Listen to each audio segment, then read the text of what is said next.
What's up, geniuses? Welcome back to For the Record. I'm your host, Rob Markman. Now, today's guest is really special to me, man. This is a full circle moment. When I first got into the game as a writer, and all they would let me do is album reviews in back of magazines like The Source, Vibe, and Complex. This was the first artist that I met and interacted with on my journey. He played me his Kiss of Death album. I reviewed it for Complex, and it was just special for me, and it's more special for me to be sitting here with him now. He's one of the most respected MCs in the game. Actually, you'll be hard-pressed to find anybody whose pen is more tighter than this guy right here. He has a new album coming out March 6th. Ignatius is the name of the album. Yes, sir. Jadakiss. Welcome to For the Record. My brother, what's good? What's good, man? How you feeling? I'm good. I'm chilling, you know. Yeah? Yeah. That's what's up. March 6th. Yeah. The album is coming out. Yeah. Anticipated, man. People were expecting the album, didn't quite know when we were going to get it. But March 6th is the date. Yeah, I mean, Lord willing, hopefully. You know? Okay. Hopefully. What's the deal? What's the uncertainty about it, man? What holds a Jadakiss album? The same thing that holds anybody's album. The same, you know. This business is always something's going to go wrong. Clearances, samples, something, you know. Right. It's going to be something. Okay. So y'all just working a few things. You know, I want to congratulate you on the album though, and just being this far in your career, man. We're talking. I mean, we're going on 25 years, almost of just fucking excellent rapping, penmanship. This album though feels particularly really personal when I took a listen. Ignatius is the name of the album. For those who don't know. That's Ice Pig's real name. Right. That's his government name. Okay, so your I man. always thought he was like a future pimp or a pimp in his, he's gonna be a pimp in his afterlife, or he was already a pimp, or his dad was a pimp or something with that name. But you know, yeah. So the world, we knew him as Ice Pig J, good brother who we lost. What was your mindset kind of going into the album? You know, knowing that you were dedicating it to your man that meant so much to you and impacted your career and your life so much. Just making it all surrounded and making it in his name and making it all about him. Right. You know what I mean? Opposed to, I never did a project like that before, but he had a lot of bucket list things that people he wanted me to work with, and production, and you know, just little things that we would talk about when we were together, and I just try to put all of that together and, you know, make it a body of work and a project in his name for him. You know what I mean? Just something I could have for me, a sense of closure for me to be able to go on. Right. Of course, he's going to be here A&R from heaven, but, you know, that project, I don't have to dwell and drag on the fact that he's not here with me physically no more. So in a lot of ways, he A&R'd this one, and like not. Yeah, he still had a lot of influence on it. The features were people he asked me to work with damn near every day when he was here. Some of the production is some that he left. Some of it is producers he wanted me to work with. You know, things like that. I just try to do the whole project based on him, around him, and things we discussed and talked about, and I mean, everything in his name. That's hard. I know one of the artists he wanted you to work with. And you guys have a dope relationship with Pusha T. Yeah, Push. You know, Pick used to work for Star Trek as well, so he had a real tight-knit relationship with Pharrell and Push and Family and Steven Victor and all of them dudes over there. So he always wanted me and Push to work on the song. And I don't know, it was never difficult to reach out to Pusha, but he was just always busy, or I was always busy, or he'd be on tour, or, you know what I mean? So the stars just ain't aligned. Yeah, the stars. And y'all been on the record, like y'all we like, did. Don't like, yeah, you know what I'm saying? We Together, did records together. We did. Me and Styles was on the Clips album. Yeah. We've been on Khaled's album on songs before, so we worked before, but just a song with me and him was one of Pick's dreams. So, you know what I mean? I just try to make that happen for him. That's hard. Hunting Season is a song Yeah. Dope record that I got the chance to hear. Like I heard it early too, and when I had heard it's just one of them ones that it give you chills. It's one of like if you a real rap fan, it's like it's one of those ones. I know y'all had plans to release it, but y'all held back on it. Can you speak about the hesitation to release this record? Yeah, we held back and to pay respect for Pop Smoke. You know what I mean? The untimely passing, the demise of Pop Smoke. We held back. We actually pulled that song back, and we pulled the project back as well a week instead of the February 28th. Album is gonna come out March 6th. And yeah, just the song, the video is very artsy, but it's a little crazy. So just to pay respect and shed light on that whole, even with Kobe and his daughter and the memorial and all that, it just didn't seem like a right time to release the song or the visual. Right.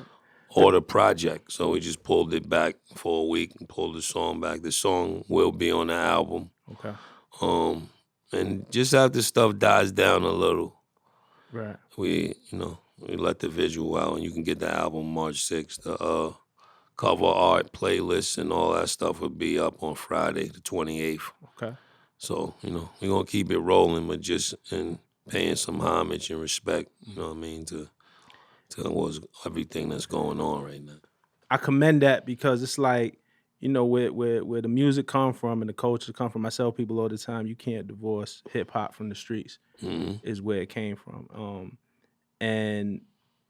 But to have kind of that responsibility, that presence of mind, that humanity to say, yo, our music is this, right?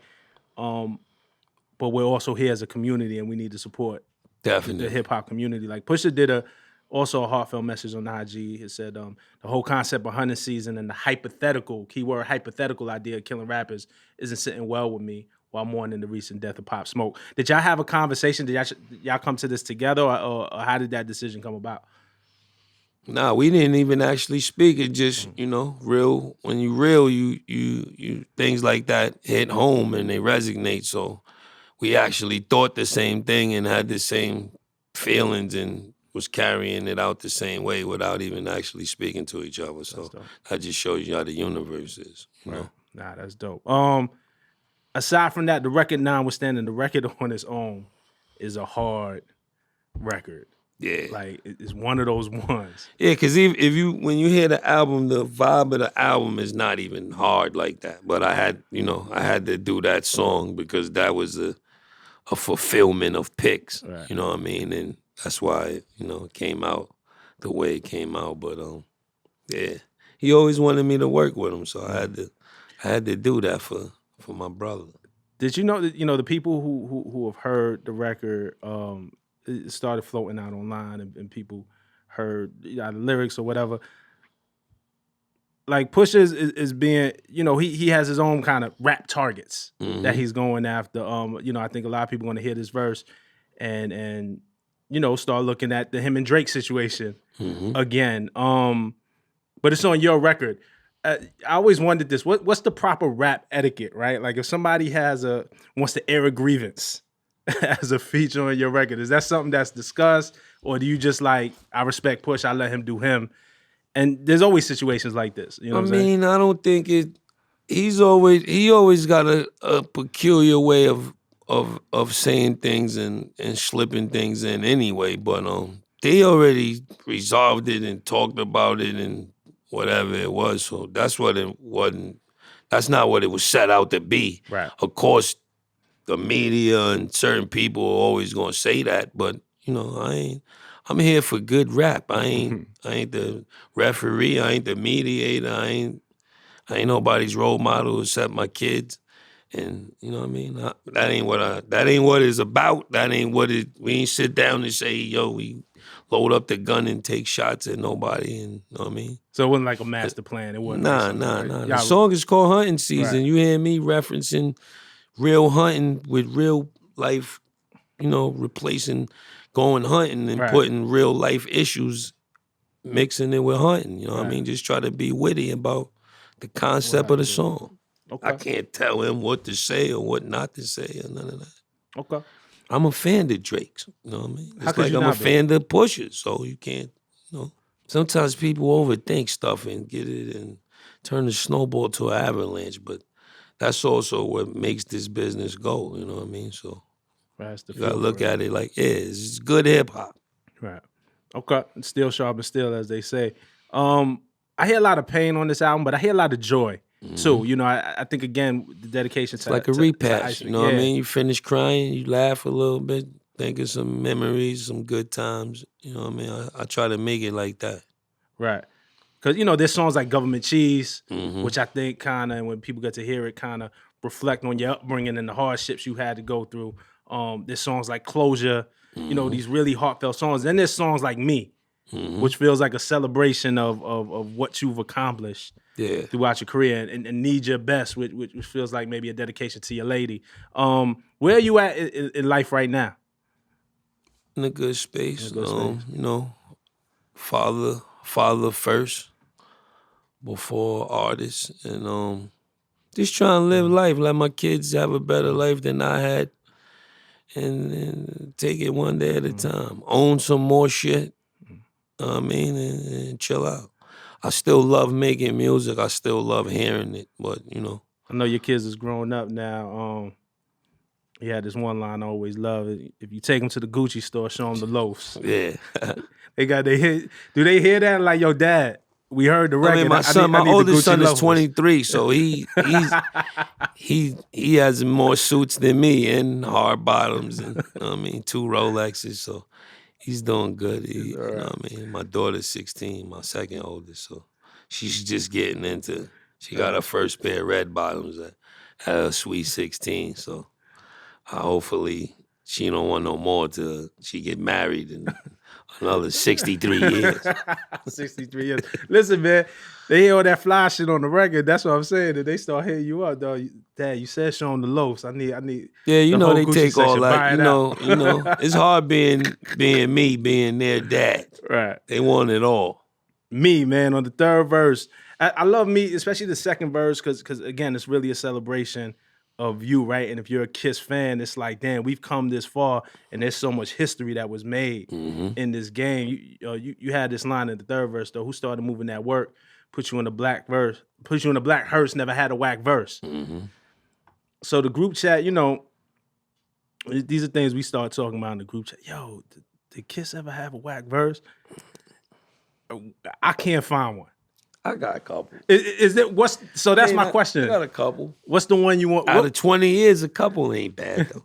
What's one that I can't. you could take back? Like if you wish you could get a do-over on, what's a verse that you wish you could get a do-over on? See, I don't really know. There's a lot. There's a couple though, but I would have to sit down and smoke to that one. But this is definitely a couple.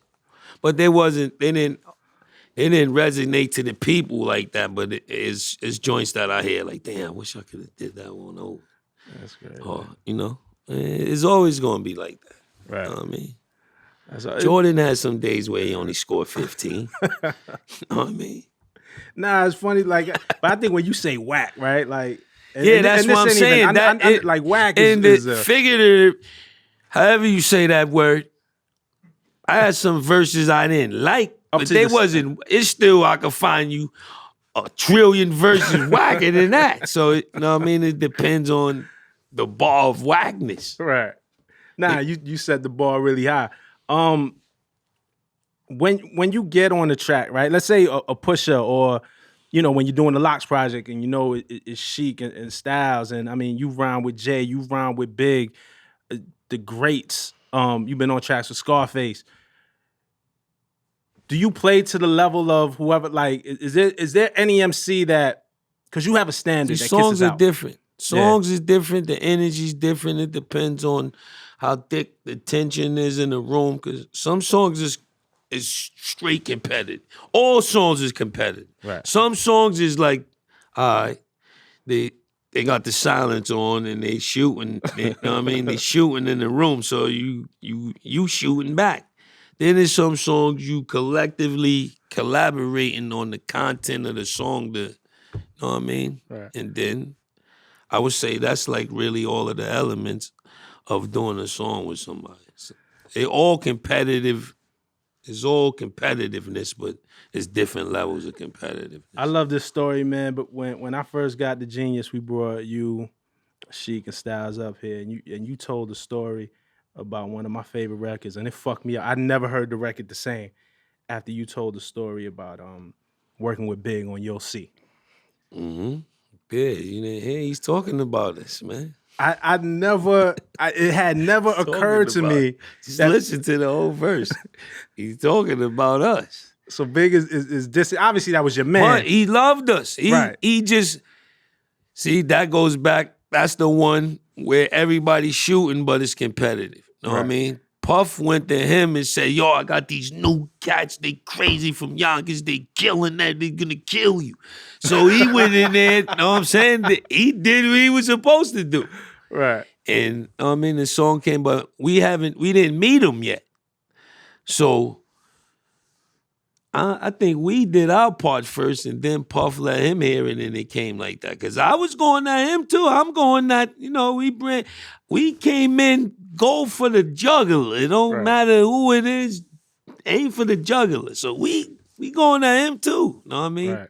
But we still in awe and overwhelmed while we doing it that we even recorded on a Bad Boy song that Biggie could possibly be on, and Puff is involved with it. So we was still ecstatic just off that. But we still, came in with, made sure the lyrics was tight. And he hit y'all with and it. he It's came just talking it, but ain't living it. it.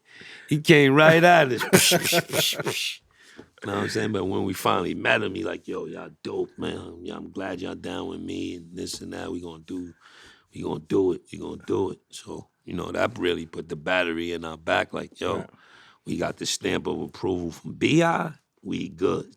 Nah, that's hard though, man. And that had always been one of my favorite records because I remember at the time I was like in high school maybe, and I worked for the Bad Boy Street team for one day. Because then I found out I was like, okay, well, how much we get paid? Yeah. And they was like, paid. Ain't no. Yeah, we had to stand out on 34th Street. There used to be an HMV out there, and they had cereal boxes, total cereal boxes. And on one side of the cassette was Total Can't You See? I think on one side, and the other side was You'll See. Yeah. With y'all and Big. And we had to hand out 112 flyers and these Total cereal boxes. And came back and was, how much we get paid? It was no like, nah, pay. y'all get paid. I quit that day. But that's always been one of my favorite records, man. So I love that story. Yeah. You got a lot of artists that you're mentoring, bringing up, showing the ropes. You got So Raspy. Yeah. Millie's. You know what I'm saying? Millie's. Nino Man is down with the crew. I know my man Chris Streets is always in and out the studio with y'all. Chris Streets, I'm about to make it official and give him an income over there. So that's hard. Does he know that yet? Yeah, he knows. Oh, he knows that. Chris, you ain't give me the heads up. The code is how I gotta find out. That's my man. Yeah. Do y'all ever do that to them? Did you ever do to them what Big did to y'all?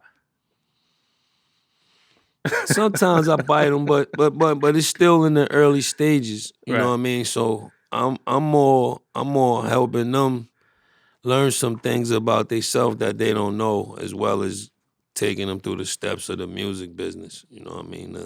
The do's and don'ts. But they all getting better by the day. You know what I mean? That's what it's about. You talked about sometimes in the studio there's a certain temperature in the room. You know what I'm saying? When collaborating. You know what I'm saying? Amongst MCs, amongst Titans. Mm-hmm.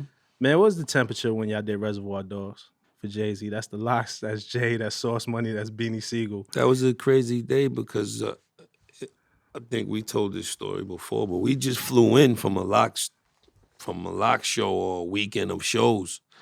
And when we landed, I'm not sure if it was Newark, LaGuardia, or JFK, we got the call at the airport, like, yo, Jay wants y'all to, he wasn't even Hov yet, really. He was more Jay than, Jay wants y'all to come to the, he want to do a song with y'all. So we like, that's cool, you know what I mean? We're going to go home, put our luggage. They like, nah. He wants you to go there and come there right now. Like, and we like, we can't go home and drop off our luggage, or we don't got carry-ons. We got big shit that we had to check. So that put us on edge a little, cause we always looking at it like if he just landed would he just come to the studio with his luggage? Right. No. But so that was a good edge to go, you know what I mean? We went to Branson, Had to. got Mandatory the at that product, time. went to the studio. Now when we get to the studio, you might have heard this down the line in some of my rhyme somewhere. We get there, Siegel's in there. He just makes Sieg rhyme for us. As soon as when everybody do the introduction, yo, so this is Beanie Siegel, him, rhyme. Sieg is dumping. The whole keep going. Keep going. And we like, this nigga's nice, ho. We not. And then he make him stop. Then he pull up the beat. Eric Sermon did the beat. And then we, I think me, Sheik, and Siegel laid. Then Styles came back the next day and him and Hove laid. They did their parts after that. That's crazy. So you got the chip on your shoulder. And this predates you and I got a question about that. You and Beanie Siegel, I think, y'all might not have the most famous battle in hip hop. That might go, depending on wherever you're from, that might be KRS Shan, that might be Jay, Nas, that might be Meek, Drake, right? Just depending on wherever you're from. I don't know if I've heard another battle so evenly met where it was just like you could go either way with it. With you, like I think y'all might have the best battle that one really in hip hop. That hurt me more than any of them because it was nothing. Right. You know what I'm saying? Even though all of them was nothing. Like 50 started with me. Right. Everybody starts with me. I'm not the the aggressor. I'm not the aggressor around here. I'm just they call me to come in and clean it up. Yeah. I paint houses like the Irish. But you know, Sieg was really, it was close, like, you know what I mean? I knew that was something. And then you come to find out when he went through it, he said they made him do that. So, you know what I mean? That was a different, it was personal. It hurt me more than, the other 50 was fun. That was like fun for me. You know what I mean? I was able to make money. It wasn't, but the Beanie one went to my brain, it went to the head, like, cause I'm like, man, I thought it was cool. So, because I hear Styles' verse on that one, you know, maybe there's more question for Styles. I don't give a fuck who you are. So fuck who you are. I don't care. He was going at Hove on it. He was going straight at Hove on his own record. I mean, that's what all of them kind of records goes back to what we were saying. The Hove was like, oh, who sound like he talking about me on it? Well, he did it to Drake too, right? When he said, that goes on. I had the bands before you had braces. Yeah, it goes, you know, people... They screw the silence on and slip one in every now and then. What about when Siegel said on Mac, bitch, I love this story. I said 430 deep in Wills. You about 430 cheap in Wills, small Benz. That was for me. I had the CLK back there. But he said it was. I asked him now after we got cool. Yo, Mac, why you say that about me? And now that wasn't for you, kids. I was just saying. But when that song came out, I had a Benz AMG 430 CLK. So he was talking about. And he fucked it up. Of course he was talking about. That's hard. See, that's the dope shit. But again, right, too, and you said how that kind of hurt you because y'all were cool. I'm going to give you another one. Go ahead. It's rumored that Big is talking about Craig Mack on Flavor in Your Ear remix. I get more butt than ass. Fuck a fair one. I get mine the mess. Ski mask right now. Like, now I'm running it back. Got to go back to the beginning of the verse. Rest in peace, Craig Mack, too. Rest in peace to Craig Mack. That's just the... Well, that's just how it went. That's just how it went back then. It changed from that now, except when certain dudes, you know what I mean, is on tracks and doing stuff, but it ain't really... That's something that's missing. And it makes sense now, too, because if you remember, you know, again, if you go back, if we're being real, and rest in peace to Big and Craig Mack was bigger. He didn't. That's what I'm trying to tell you. He had the big part of the. He had the Big Mac. He dominated that promotion. Well, Flavor in Your Ear was a way bigger record. Yeah, Juicy grew. Mac was bigger first. He had money.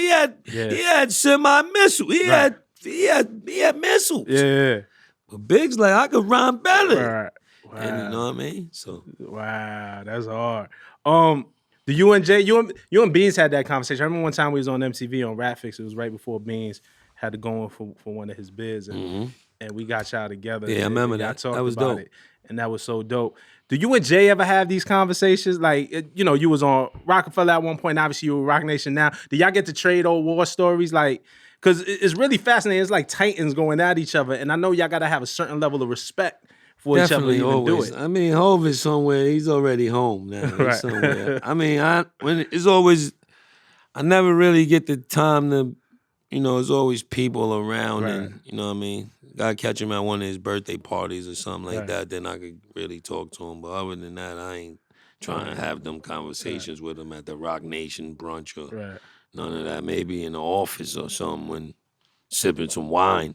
Yeah, nah, that'd just be. I would love to be a fly on the wall because I could see dog, when you said this. Oh, Yeah. I respected that. Or when you said this, because I ain't even gonna tell you the amount of things I think he said that was for us. It's a numerous amount. Listen, man, look, because we could go. There was here we go again. That was a big one. Yeah, that was after it was full fledged. Right. It was already So it builds up to that out there. Yeah, that was actually probably the last one, right, for me. But then y'all got this record, man, the Swizz Beatz Just Blaze battle of a couple years ago. There's this record that Swizz made pulled out. that. He made that, I think, though, because that verse wasn't. You didn't lay that for that. Yeah, he put that together with Swizzertree. Oh, Swizzertree, I like that. All right, so just for the audience to know, we talking about there's a Nas J, DMX Jadakiss record that we heard, but See, that was Swizz keep holding it. He ain't letting nobody get it. He ain't putting it out. He only use it in battles. What? It's like a secret weapon when he doing DJ battles. As long as you've been in it, right? I always love this too. 50 had this quote. I remember as an interview 50 years ago, and he said, "Man, as many classics as you got classics. What's the one record that you wish you had that like for 50? I remember him saying like somebody else's record that you wish you had, like Black Rob Whoa, like you know what I'm saying, like what that was there one or even a beat that you might have had on your desk and you took too long to record so and it ended up becoming that whole 80 million more. I had that Just Blaze beat, yeah, had that. I didn't know what to do, and it didn't grab me in the way he made it sound out there. It grabbed him. You know what I mean? No, but song that Jigga, my nigga. That was because that was on the Rough Rider compilation. Yeah, first, but that I was never heard it till it was done, and I'm like, yo, why you ain't let me get that beat, dog? I wish. You know the story behind that though, right? I actually interviewed Jay about this. He hit up DNY, was like, yo, I need the guy who produced DMX album, Is Dark and Hell Is Hot. He wanted Grease. Yeah. He wanted Dane Grease. Dane wasn't available, or maybe they was trying to get Swizz. I don't know what happened, but they sent Swizz instead. And Jay says, yo, damn, you gonna send me the nephew? Like, you're not. But he said him and Swizz cut four records, 3 or 4 records around it, and Jigga was one of them. So you was tight. You got to go back to the home team. Like, yo, you just gonna give that beat out. You just gonna pass me with that beat. Hardest verse you ever had to write?